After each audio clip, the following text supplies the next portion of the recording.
Hi, and welcome to another edition of Race Stories with Billy and Sam. This is the Augusta Hotel Edition. Sorry, Hotel Edition about Augusta. We are super excited. This was race number 25. They broke the world record. World record breaking race. So we set out when we started. Augusta was going to be our goal. Somebody tried to kill us by doing 7 in August. I thought we did 8. It was 7. And then we did 6 in September. Okay. So Augusta was the 6th race in September. Sorry, it was 8 in my mind. No, because we did Boulder was the only one we did that weekend. And then the other 3 weekends we did too. Sorry, I'm exhausted. You're the one that planned it all. Yeah. But worked out so that we were able to do Augusta as number 25. Because Des Moines and Mont Tremblant and a whole bunch of other races canceled on us. Good night. We really have had 4 cancel reschedules. At least 5. So you At least had 5. Belgium, Sweden, Mont Tremblant, Des Moines was weather, the Lake Tahoe was weather. 5. Any others?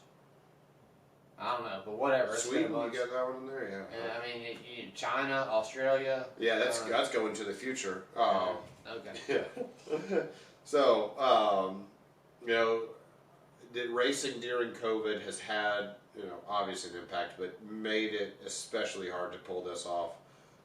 So we've been really lucky. We've just, I don't know. Some of it just keep luck, luck versus good planning versus if you're lucky enough to be in the right place at the right time, then is that planning or luck? I'll let you guys figure that out. But all right, so tell me some stories. We start out with 2 weeks. Okay, so it was after we had finished. What did we do before Washington? Bear Lake? No, sorry, before that weekend. Oh. I don't know. That was Tennessee and Maine, maybe? Atlantic City? Atlantic City. We did Virginia, Atlantic City. Virginia, Atlantic City. So after that weekend, I emailed the editor for the Augusta paper. Oh, yeah. Hey, man, we got it on the front page. Woohoo! Thanks for spoilers. Oh, sorry. Hang on. So I had emailed the editor, and to make a long story short, we got on the front page. So make long story longer, I never got a response back, and we do the next 2. So I felt comfortable that one of the 2 races the next weekend was going to pull off, and then that would make Augusta the world record. Right. So when it all pulled off and heard nothing back, I was like, oh, well, maybe they didn't want the story. And got an email on Monday or Tuesday. Tuesday, got a call. Got a phone call on Tuesday. We set up, had an interview Wednesday, and then got the, he sent us Thursday. It was posted online on Thursday, and then in the front page of the paper on Friday. And it was actually the front page of the paper in Augusta on Friday and Athens on Saturday. Now they're both owned by Morse Communications, so they're sister papers or whatever. And so since I don't know if they picked it up because I'm in the Athens area or if they just I don't know. But anyway, whatever. We got on the front page of 2 different papers, so that was pretty cool. That was really cool. The exact same story. The story was same pictures. Same picture. Doesn't matter. Front page 2 different papers. That's right. And not for something bad. So we got that going for us. We got in the Oconee paper too. We got in that. All right, 3 papers. We're on the front page of that. No, we were not on the front page. Of that. It's a tiny paper, so they had more important things. We were on the front page of the sports section, but you got to open the paper to get to the anyway. Doesn't count. All right, so we got on the papers. That was pretty cool. That is cool. So we came in. I came in Thursday night. You came in Friday because we didn't get there till Saturday. There we go. Man, for me, this was the first time that I woke up in my own bed on a Saturday since the beginning of May. Wow. I mean, you still had it. I haven't had that pleasure. How was it? Was it nice? Did you enjoy that? Pretty good. It was pretty good.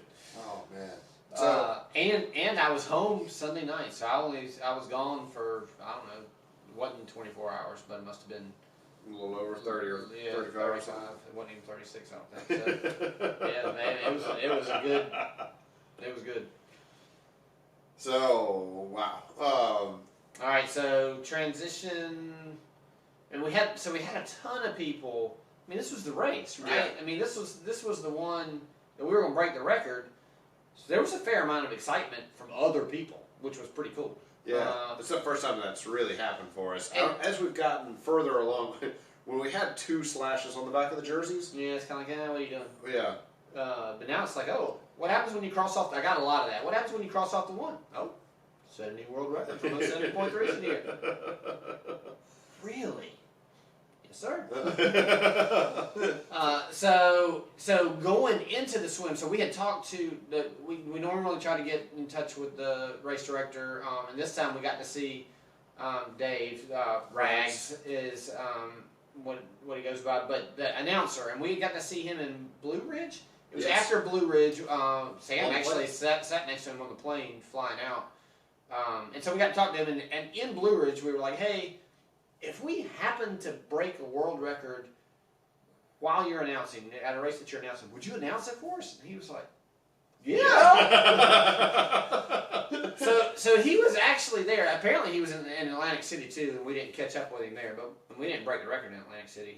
He did not announce me coming across, and he was not there announcing you when you came across Atlantic City. No, I think he was was doing the awards or something. We were so far behind. I think he was doing awards. But anyway, so we got to talk to him beforehand, and he wanted to give us to give him the spiel. He's an announcer. He's got to have stuff to talk about. Yeah. So this gave him something to talk about. So that was pretty cool. And then I got to see the race director. So we did all that. We set up. He's going to announce us coming across the finish line, and we're in the swim line, and we had we took pictures of everybody. Everybody apparently except Charlotte. Sorry. Oh. Yeah. But the swim had started way before we went down there. Yeah. And so, because we took pictures of a lot of people, yeah. and then we just kind of cut through the line. I mean, to get to about to where we thought that we should be. And as we get down there, there's a VIP area right at the swim start, so that you can see people jumping off the docks. And there's this lady that's getting her picture taken. So of course, I do a photo bomb, and so she's laughing or whatever, and she's like, "All right, come on, let's take a picture together." So we did the old arm up or whatever. And we took a picture together, and then we go about another 10 steps, 15 steps, and there's Dave, the Rags, the announcer, and so we gave him a fist bump, and he was like, "Oh, by the way, these guys," and he went down our spiel about how we're about to set the world record, and the lady's like, You should have told me that y'all were famous or something like that. She was like, we would have gotten a picture. Wait, we didn't get a picture. And so anyway, I walked down the ramp with her, and at the end of the ramp, she was turned around looking up at her person who was in the little area. So we did the arm pose again or whatever, and she's like. So anyway, she was pretty excited. So that was fun. I mean, that was a fun start to the race. We got the announcer to tell everybody what we were doing. I mean, only the 50 people or 100 people or whatever that were in that little area heard it. Yeah. But it was pretty cool. It gave you something to talk about as you're going down the ramp. And then, you got anything else to add to that? No, that was a lot of fun this time. That everybody was excited. It's, we had known, or we have expected. That people would care more as we got closer to it, and now that we're at it, a lot more people have been a lot more excited. So it's, a lot of this, it's exhausting, and so other people being excited about something and other people pumping you up has been really helpful, or was helpful for me last week. I don't know about you. Just making it exciting. Yeah, it was a fun race. These races are running together. Rags was teasing us, hey, this isn't that race, this is that race, that we were talking to each other like that. It's so hard to keep races apart now. I mean, because you're going to be shocked by this. We're swimming, biking, and running at every single one of them. That courses start to kind of merge together, and I don't know what I'm doing. We have to film these stories right after the races, otherwise they get mixed in with the next race going on, and because and the hard drive is full, and all the memories just kind of mesh together. But that was a good way to start off the race. Even better, the river was fast. Oh my goodness! So I'm a 43-minute guy. I mean, so 43 minutes or so is what I'll do a lake swim in a wetsuit. Typical, I think you used to be a 43-minute guy. What do you think? I'm slower than that now? No, I think you're faster than that now. Well, whatever. Faster. 28 minutes. I'm never going to swim in 28 minutes, but this one, 28 minutes and 30 seconds or something like that. I'm going to tell you, I did not get 15 minutes faster between last week and this week. It didn't happen. It was all the river, and it was super fast. So that, to me, I'm hopping out of the swim, and I actually didn't even look at the time. I knew it was fast, but I didn't even look at the time. Sam had beaten him, but we jumped in together, and he, of course, beat me to the end, but not by much, I don't think. 30 seconds or something, man. Whatever it was. I mean, and Megan was right there back behind us. When I saw her, I was like, I don't guess I was that good in this one.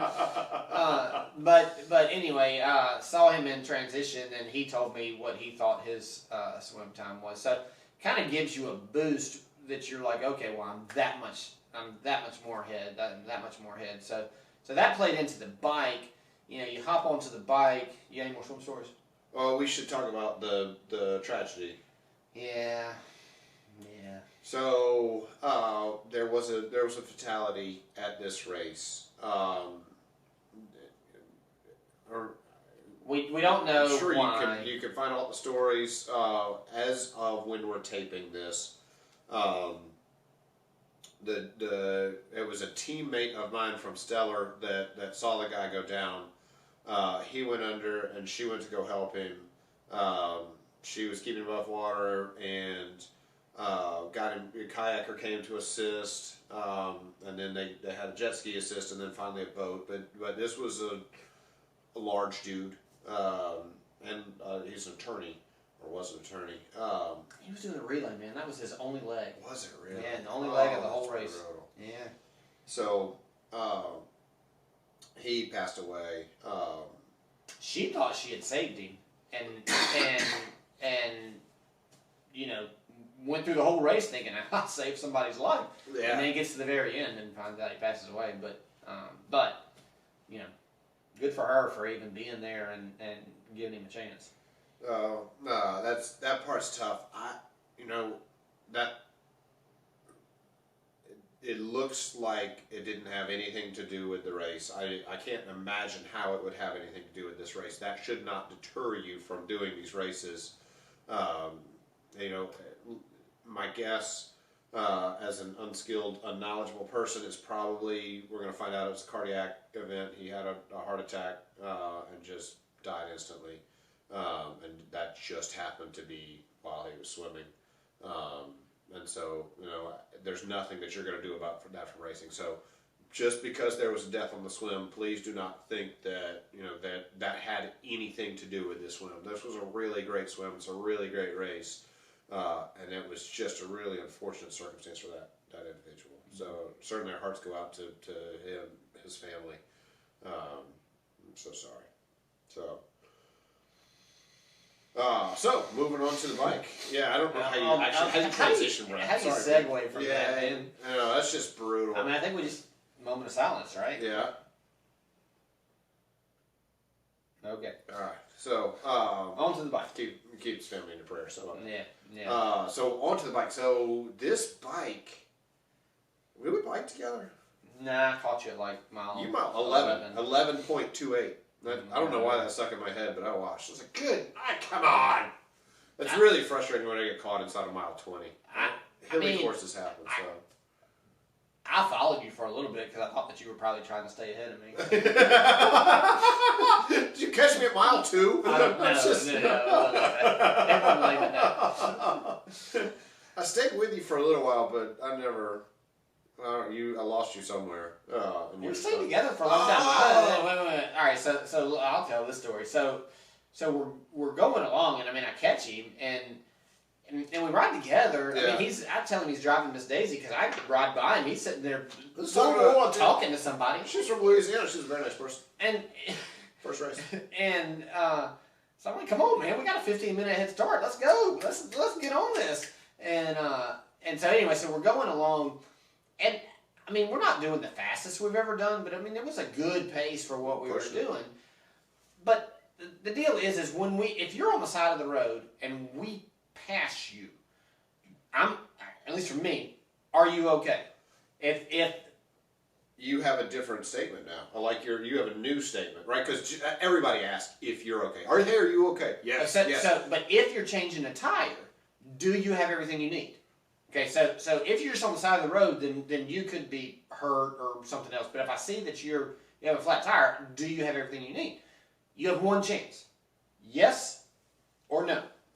If you say, and this happened a couple of races ago, yes, but I don't have any air. Dude, by the time you got air, like CO2 or whatever, out of your mouth, I'm like way up here and I'm not fixing to turn around. If you just would have said, no, need CO2, I would have pulled right over, pulled my CO2 out and handed it to you. This race, we're passing the lady, and she's walking her bike or something. I don't know what she was. Yes, standing there. Standing there with her bike on the side of the road. So I've transitioned to the do you have everything you need? That's the standard question. You have everything you need. She says, I don't know how to change it. Yeah. I don't know what I'm doing was her response. So Sam pulls over. Hang on, let me give you some insight into what's going on in my head at the moment. I'm setting a world record.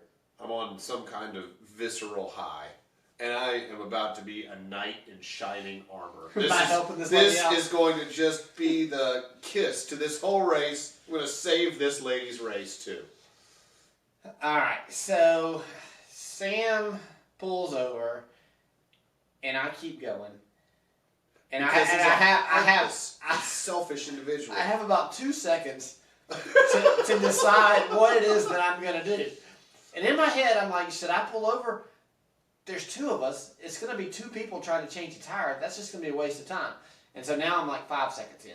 And I'm like, well, maybe I can just find somebody else to help along the way. Because I'm so far down the road that I can't turn around now. I'm like, so I'm like, well, now what do I do? And so anyway, as I keep going, and I'm like, should I keep pushing hard? And I'm like, I'm just going to keep going at a regular pace, because if I find somebody that I can help, then Sam will catch up to me as I'm helping them. If I don't, then I can just sit in transition and wait for you to show up. That's I mean, nice. that was kind of where I was at. I mean, because what I should have done was pulled over and held your bike. I mean, that's what you would have needed somebody to do, because your bike can't be laid on the ground because you lose all your fluids. But I wasn't thinking fast enough at the time to be able to do that. So that's what it was.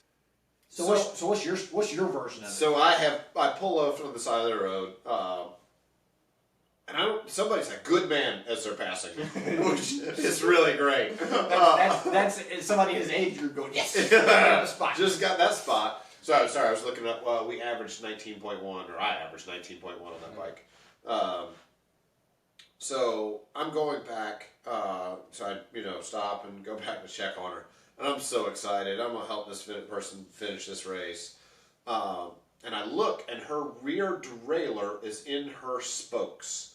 And so for you non-bike people, the piece that hangs down with the two little sprockets on it that hangs down below your bike, that moves the chain on the back, that's generally attached to your bike. Hers was in between her spokes on her tires, detached from her bike. Ours detaches from our bike with a screw. Hers detached from her bike by just snapping off. If you've got a flat tire, we can change the tire. Man, your race is over. I've got good news and I got bad really news. Sorry. But the good news is you're getting a new bike. Because this one's done. Oh, man. So I go from really the highest high to just I just told you that all of the work that you put into this entire race, training, money, whatever, it was just for naught. We were at mile 20 something. She wasn't fixing to run. Walk it out. That was dude, I said just park your bike and wait for bike support. So finally, I saw bike support and said, bike her down where she was. So then you got back on the road. So I the whole thing couldn't have taken me a minute or two to assess. I grabbed up under her bike to make sure that I'm right, and there's nothing that I just missed. You can just feel where it's just serrated. Yeah, it's sheared off. I don't know if I've ever seen that. I mean, I guess I could have seen it at a race. Did she hit something with it? I mean, how did it? It was going up a hill. Did she crank down on the crank so hard that the torque has just finally let it go? Yeah, that aluminum will snap. So I'm with a group of guys, and we're still going the regular pace or whatever. And I mean, I don't know. There's a few of us, and kind of all changing places and stuff. And I mean, it wasn't that long. 10 minutes, 15 minutes. I mean, long enough to where, I mean, I'm in my head going, I wonder how long it's going to be before Sam gets here. And I hear some talking coming from the back. I'm like, what? And it gets closer and closer. Did you change that tire that fast? And the dude beside me was like, oh, crap. He was like, how could he possibly have caught us? How slow were we going that this guy changed a tire and caught back up with us in 15 minutes? And Sam says, oh, I'm that good. And it was like, no, there was nothing I could do. Her race was done. So it gave us something to talk about, but the guy beside me was like, oh, crap. like, my God, that's a professional that just came up on us. He came so fast. I am professional. I got $10 in Atlantic City. Yeah. Professional. So that was kind of the way that went. You got any more stories on the bike? No, that was a lot. There was a lot of good talking on that bike. That had fun. So, in my head, I'm doing the math. And I mean, at 2,000 feet of elevation gain, we're likely not going to hit 20. I mean, we can come close to that, but it needs to be pretty flat, 1,000 feet of elevation gain or less for us to get 20 or more. So we were doing pretty good at 19 or 19 and a half, whatever we ended up doing. And I'm doing the math in my head, and I'm like, okay, I wonder what we can do on the run.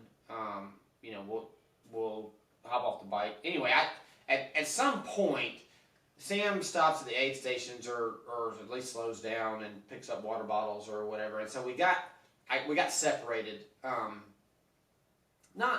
Ended up not being far, but I was using my same theory. He wasn't right there with me. When I get in transition, I'll just wait on him. So I got in transition. I dismounted my bike and I went across the line. So now it's just transition time counting against me and not actual bike time or run time. And I walked my bike all the way from transition to the rack, put it on the rack, and I sit down on his stool. He's got this little stool, that collapsible stool thing. That thing's amazing. And I literally sit down on the stool, and Sam's like, "Oh, hey, man." And I'm like, I guess I'm not getting a break here. I could have only been a minute ahead of him or something. I mean, I must have been like within sight. And he was like, "Oh, no, you stay there." And I'm like, "Oh, man, you can have the stool. I thought I was fixing to take a break." So anyway, so we put our stuff on, head out on the run. You got any more stories on the bike? No, we should talk about my stool though, because I'm obsessed with that thing. It collapses down to, I don't know, about yay thick or so. I saw it. I stole it from somebody else, so I can't take any credit for it. Not heavy. It collapses small. $20 on Amazon. If you see me at a race with it, I'll happily show it to you. Amazing, because I've had a bucket and I loved my bucket, but you can't take a bucket on the plane. Yes, well, you can. I took that joker to South Africa. But when you're doing a bunch of your bike bag or something, I was in my backpack and all my stuff was in it. Yeah, I mean, it came some race tips brought to you by. So that thing is just makes it so much better not to have to lean over and do stuff or sit on the ground, especially whatever. I don't mind sitting on the ground, but if it's muddy, Yeah. Yeah. So. All right, so we head out on the run, and I've already done the math in my head, and I'm like, PR. I've also done the math in my head, and I'm like, no PR. We have decided to run together, so we're going to cross the finish line together. Yeah. So I go out secure in the knowledge that no matter how fast Billy goes, he has to sit and wait on me. There's no reason that I can. We have 2 weeks, two races the week before. We have 2 races the week after. This is what we call a rest week. Let your body heal, feel better, healing week. I'm thinking we only got 1 race this weekend. We can blow it out if we want to. And it's the world record. I mean, how cool would it be to set a PR at the world record? So we started at 8:15, 8:05, 8:05. Yeah, I mean, so we were actually running that pace. It was low 8s, but we were walking the aid station. So it turned out it was a 9-minute pace. Yeah. Even though we were running the low 8s when we were running, the whole mile was taking 9 minutes. And so I'm doing the math in my head, and I'm like, it's definitely have a chance of doing a PR for this course, and possibly PR for the race. Let's do this for 5 miles and see what we got. So I've already had this conversation in my head, and Sam's like, hey, what's the math on this, blah, blah, blah. And I'm like, let's just wait till we get to mile 5, and then we'll do the math and work it out. No, we're going to do the math right now. That was exactly the words. Let's do the math right now. This is how salesmen work. Let's not talk about price. Don't worry about that right now. Fall in love with this house, car, boat, whatever it is that you don't need. How much do you love this? Then we'll talk about price. Yeah, that guy's over here. Let's see if we can get like 11 and a half miles in, and then we can see if we can slow down or something. I just said mile 5. All I want to do is get to mile 5. Because that's how I train. That's how my coach tells me. You do your plan till mile 5, then you make adjustments. Then you do the adjusted plan to mile 10, and at mile 10 you can do whatever you feel like you want to do, whether it's faster or slower or whatever you want to do. So let's get to mile 5. We have 8 miles after that, and then we can kind of see where. No, let's do the math right now. All right, so we did the math right now, and I'm like, all right, this is where we're at. We can definitely get below 5:40. I don't know if we can get to 5:30 or not. If we get to 5:30, we're going to pick it up. Because, I mean, that's a goal that we have, is to under 5:30 for a 70.3. All right, so let's go. So I'm running the pace that's required to get to the goal. To get to the 5:30 goal, sub 5:30 goal. No, well. Yeah, the beginning. Okay, in the beginning, yeah. So somebody else was not running that pace. We've talked to a pro, ex-pro several times, and he talks about the level of commitment required to suffer through the pain to get that level of athletesmanship, or whatever that would be called. I think I just spouted a whole bunch of nonsense. You guys should actually get this written down and just see if you can figure out what in the world I just said. But I'm just kind of curious as to when YouTube does the captioning, yeah, what they call just that word. Question mark is what's going to happen. What's this guy talking about? So, the pros are able to dig deeper and suffer more and get more out of their body than the average person. Not that the average person couldn't do it within reason, but the average person can't dig that deep. Seems to be what I've understood. I was trying to get you to dig deeper. Dear God. I was giving you a shovel saying, dig deeper. This joker was in here with an excavator, man. He wasn't like a little shoveling. We were digging. I was suffering. So what happened? How we did this was we walked to the aid stations. So I I'd do the pace that we needed to do, get to the aid station, I'd get my waters, and then I'd walk. And I'd walk until Sam caught up. And so that kind of gave him a little bit of freedom to, you know, he could just go slower, he could walk some, whatever he was going to do. And then when he caught up, as soon as he caught up, that's when we started running again. And we did the same pace. And the aid stations were about every mile or so. So it kind of worked out as far as, you know, making the time. And so we got past mile 5, we got to mile 7, mile 8. I don't remember, at some point in there, we were doing the math again.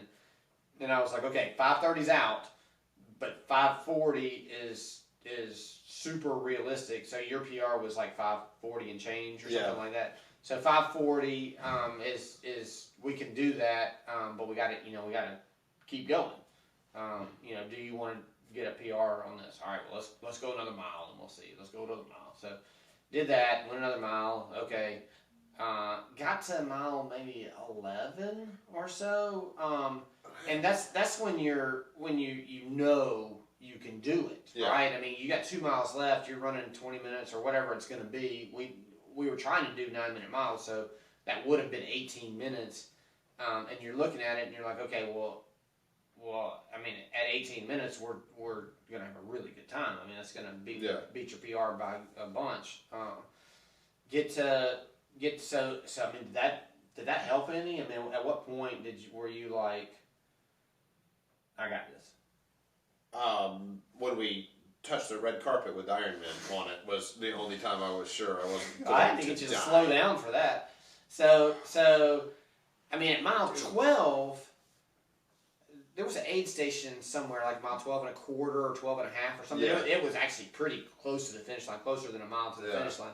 You get past that and you're like, all right, now all that's left is this last, 5-minute segment or whatever. I mean, you can do that. Yeah. And at that point, there were some people around us, and the standard line was, hey, if you run faster than me, you're going to get to say that you beat a world record holder.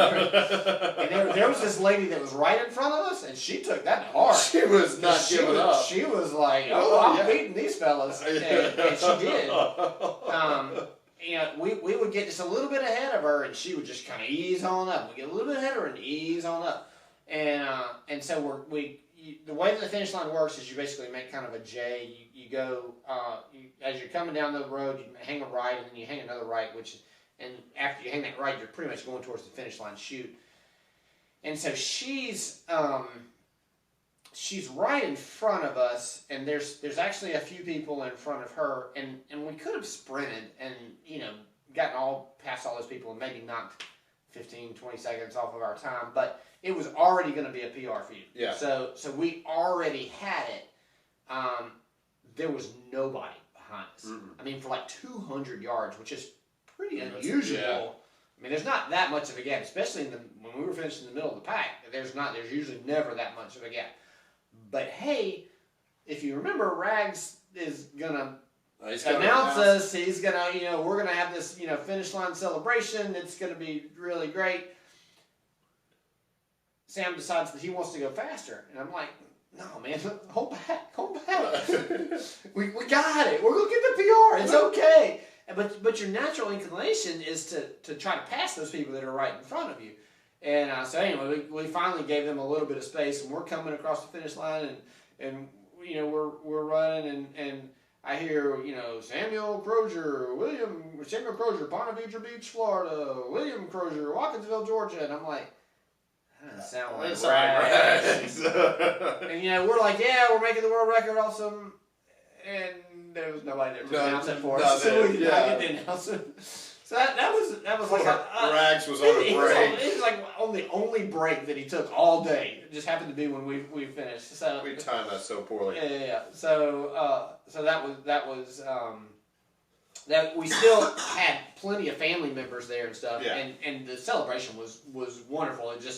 It was not exactly how we had planned it in our head. So that was cool. You went across the finish line. Let me back up to the run. Somewhere in mile 8, I was pretty sure I was going to kill you, actually. Somewhere around mile 11, I was plotting how to do it.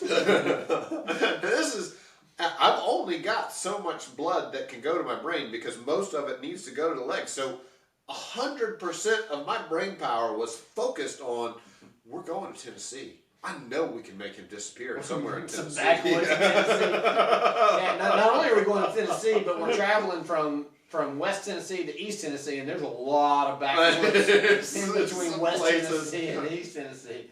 Things happen, man. I don't know. We took a wrong turn. Only one of us made it out. I don't know. I don't know what I saw. Oh, man. Oh, it wasn't...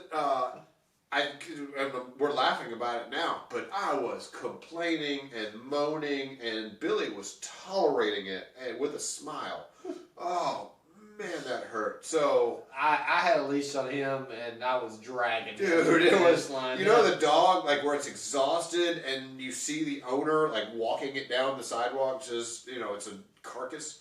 It's that. It was exactly that. Oh man, I hate you so much. But you got that PR though. I did get the PR. You finally started yelling out. Pain is temporary. Online finish times are forever. That was pretty good. Online finish times are forever. Yeah. So when we started this, I was right around this like a 550 something, 550 and some change. For a PR. So, coming down to a 530 is a big difference. So, I don't know. I guess we probably need to set the bar even lower. At some point in the future, we'll try to figure out how to do that. But we got to hit sub 530 first. So, finish line. So, we crossed the finish line. I don't know. There were no angels. There was no beam. Yeah, there were no fireworks. Tell me your feeling crossing the finish line, setting a world record. I was pretty good. I was looking at you, and you looked like you were about to puke. God, I was definitely I'm like, hey, man. I was cool. You want to go again? Also of note, I hurt generally after these races, like Monday or Tuesday, I'm usually pretty good. I hurt until Friday at 6:15. Okay. You finally feel better? No. I know that I'm hurting Friday at 6:15. So, yeah, this is unbelievably painful. But yes, I haven't felt that brutalized in a race since we started. I did push him. I was like, we can do it. So it's good. It's a good thing. And find people that'll push you. It's the right thing to do, but find people that'll push you. And it wasn't some kind of PR run for you, I don't think. No, it was a PR swim, but everything else was not a PR on this race. So yeah, it was a great day. But I felt really good. I don't know. I mean, accolades and people being excited is awesome. But maybe digging deep, no, I didn't, there were no angels, there was no, voice of God coming down saying you've done well. The race director did ask if there were going to be fireworks at the end. They were like, you're the man that could arrange that. Apparently we should check with him next time. Yeah. It was, I don't know if it was what I wanted or what I expected or what I needed, right? If the whole point of this was to see how far we can go or how far we can push ourselves and, raise a little money in the process, I don't feel like we've gotten there yet, and I don't feel like we've reached our goal yet. So I don't know, is it going to be, will Chattanooga be that it? So stay tuned. Yeah, I don't. So for me, the goal, of course, was to set the world record. I mean, that was the initial goal. I mean, that was the whole purpose of doing this. Was to set. That was the whole original goal, set the world record. And then we've always wanted to do more than that. And I don't know when I knew, but sometime in probably June, July, or August, you just knew it was going to happen. Yeah. Right? It was just a matter of time. Question of time. I mean, probably after we got past a couple of those doubles, and that first double was pretty brutal, and maybe you were questioning, maybe I was questioning myself on, I don't know. I questioned myself on whether I wanted to finish that race, but I never had thoughts of stopping doing what we were doing. So for me, at some point in the past, it's inevitable to have set the record. So there was no, relief or hey, we've arrived kind of thing. It was more of, okay, we got 2 more races the next weekend kind of thing. So I wonder if when we finish, if there'll be a little something different.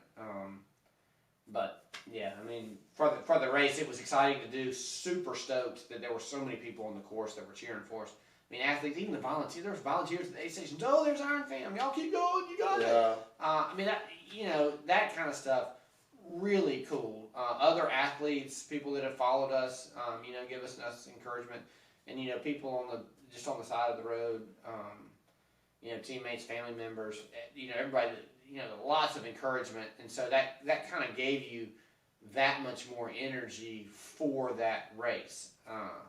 But at the end, I didn't feel like, okay, now we're done. I mean, it was just kind of, okay, well, that's another race. It's a tough kind of thing to describe, maybe, because even though we did it, we're not done. Yeah. And so, I'm hoping that this, I was of course hoping to reach Nirvana at that finish line, and then hoping to reach Nirvana at each sequential, and so not that it wasn't Nirvana, it was awesome. I don't want to take anything away from it because it well, I don't know, I felt like crap, but it felt good. But what will it feel better each time? Hey man, every race we do after this, the record is harder to break. I'm going to call it more secure. No record is ever secure. I will believe that one day our record will be broken. That's just the nature of records. But how many can we do? I mean, that's kind of where we're at now. We've got until next May. How many can we do between now and then? Yeah. I mean, how many is actually possible? And that, so for somebody like the Iron Cowboy who did the 101 fulls in 101 days, it's a little different than the travel part of it, and I mean, for him, you can't do anything else except for that. Yeah. And we're actually trying to accomplish stuff. Yeah. Work or family stuff or home stuff or whatever. And so that's a challenge. It's a challenge because you don't have as much time. It's a challenge figuring out the logistics of getting from one place to the other. I mean, just today, I brought the bikes in. I drove the bikes, and one of the little arm pads that you lean on your tri bars flew off of Sam's bike. Happened to fly off of his and not mine. Billy was in possession of the bikes. I was in charge of the the bikes. bikes. There was a mechanical issue with only one bike, and it happened to be mine. Just throwing that out there. But bought some more pads, stuck them on there while we were in training or at the athlete village or whatever. So it's just little things like that. What can you overcome? What challenges are we going to face that are not physically related, not race related, but more of a logistic related thing? That's certainly been the hard part of this is the logistical challenges. I mean, physically it's not easy. I don't mean to say that, but we're not. I did this whole thing about digging deep for this race. I clearly have not been digging deep on races because you need to have something for literally the next day. Yeah. Or the next week or whatever, and so our plan hasn't been to cut our PR time on every race so much as it has been. The important thing is to get to the next race, and so the logistical challenge of COVID's going on with whatever I'm infected with. It's not COVID, But COVID is going on, and so that adds an extra layer of difficulty to this. And then, just the standard logistical challenge of, Iron Cowboy did that, but at 100 days, that's, a little over 3 months. He lost 3 months. He lost 3 months. But then his life gets to go back to, after you recover, but his life gets to go back to normal, right? And that's an insanely difficult thing to do, and I can't even comprehend it fully. But we're going for a year. And so it becomes the new normal. The normal will change next May.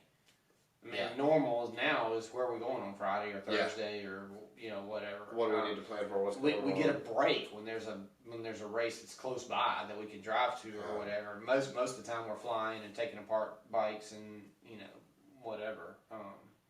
So it'll be interesting to see in May what changes. Yeah, will that be relief that we're done, or panic that there's something else that needs to happen? I don't know, so stay tuned for that. But, sorry, I didn't mean, that kind of sounded a little downer, but I didn't mean it that way. It felt really, good, exciting, happy. All of the fun emotions. And then, of course, everybody's happy for you and cheering. The cellar people were awesome. Sky had brought champagne, so we popped a bottle of champagne. I didn't get any of that champagne. Nobody did you spray champagne on you? Yeah, I did not. I thought about it though. I didn't get any champagne. She had shaken the bottle. It was ready. It sprayed, but I didn't have it sprayed on me. I just didn't want to get sticky. That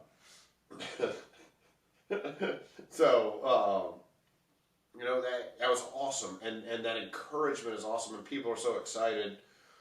It's impossible not to get caught up in that excitement and fun. I'm curious. Does anybody care about number 26, 27, 30, 35? It was kind of like, does everybody, you celebrate the world record at 25. Do you celebrate it again at 26, at 27, at 30, 40? When do you start celebrating again? At what point does it just become normal? The people on the course are going to be interested because there'll be new people that haven't heard of us before, and to be there when somebody sets a world record is pretty cool. But for us, it's going to be like, we did this last week too. Yeah. This world record is going to last for about 4 days until the next race. So anyway, we'll see. And Lanzarote, is that how they say it? They were pretty excited about us. So we'll see. We'll see if we get some excited Spanish people. This is good because I speak no Spanish, so it'll be fun. We had Uncle Frank had done a banner for got us. A great banner. That was awesome. We got a picture in the wasn't the red and black, but the UGA tweeted us out. Yeah, the alumni page. So that was super cool. Yep. We got paper. So that'd be cool. I think that was a little preview, really, of Chattanooga. Until we say we're done, I'm not sure that people will get that kind of hyped again. Okay. All right, well, stay tuned. We'll let you know. Thanks so much for watching. You got anything else? That's it for me. Okay. Thanks so much for watching. We appreciate it.